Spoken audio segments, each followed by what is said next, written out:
ኢትዮጵያ ሶስት ነገሮች ያስፈልጋታል።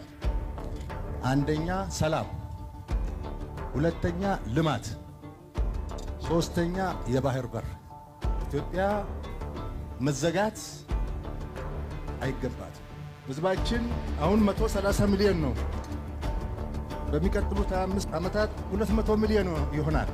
እንዴት በ2 ሚሊዮን ማህበረሰብ ጥቅም የ200 ሚሊዮን ህዝብ ጥቅም ይዘጋል? ፌር አይደለም፣ ፌር አይደለም። ዓለም አቀፍ ህግ አይደለም፣ ሎጂክም አይደለም። በጣም አሳፋሪ ነው። 30 ዓመት ተኝተናል። አሁን ነቅተናል። ጥያቄያችንን እንቀጥላለን። ሰላምም ልማትም ባህር በርም እናሳካለን።